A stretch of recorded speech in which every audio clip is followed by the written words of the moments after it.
Hello, Dr. Felitti. I am honored to have the opportunity to speak to you today about your work regarding childhood trauma and its connection to addiction and illness in adulthood.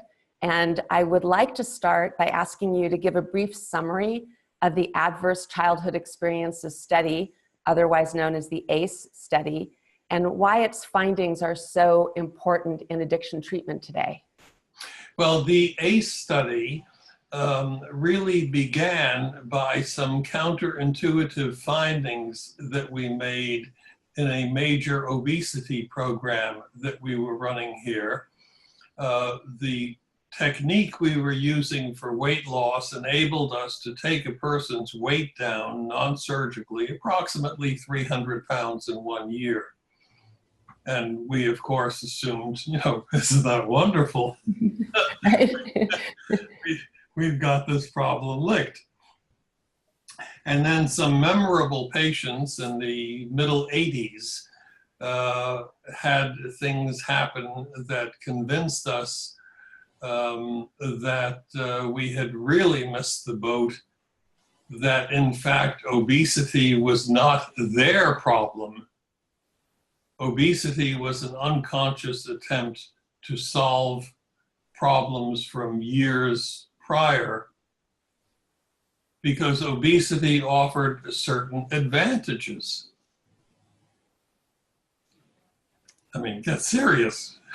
How can it be good for you when there are so many bad aspects for it? Well, some things that patients told me, I remember talking with a woman going through a life year by year, and we get to age 23. She tells me that at 25, she was raped. In the year subsequent, gained 105 pounds.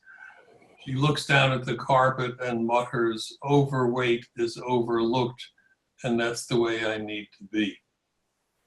And we ended up hearing that story one way or another from many patients, more typically women than men.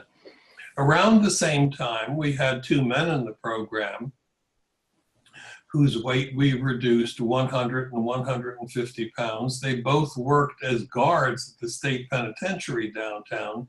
They made no bones about it. They were no longer comfortable walking into the cell blocks regular size. They felt a lot better looking big as a refrigerator when they walked in, bringing to mind our expression, throwing your weight around. So this was the beginning to see, led us down many trails. Why was this happening? And the trails all ended up in childhood experiences, commonly of a nature that we have all been very effectively taught as children, nice people don't talk about, and my God, certainly don't ask about.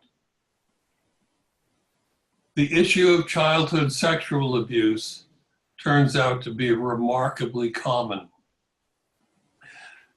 Once we started going down that trail, we learned about many other forms of abuse: heavy-duty beating in childhood, heavy-duty humiliation, growing up in severe neglect, growing up in a home where one of the members of your household was an alcoholic or a drug user, where one of the members was imprisoned during your childhood without both biological parents, growing up in a home where mother was beaten frequently, etc.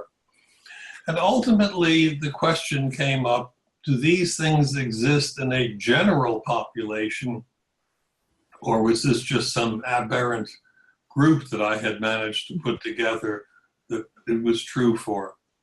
Well, I want to thank you from my heart to yours for taking the time to talk to us today. We're so excited about having you back at our annual conference, and that we're going to have an afternoon with you and Dr. Gabor Mate together, which is like my dream. So I'm super happy about that, and I'm really looking forward to it, as I know we all are.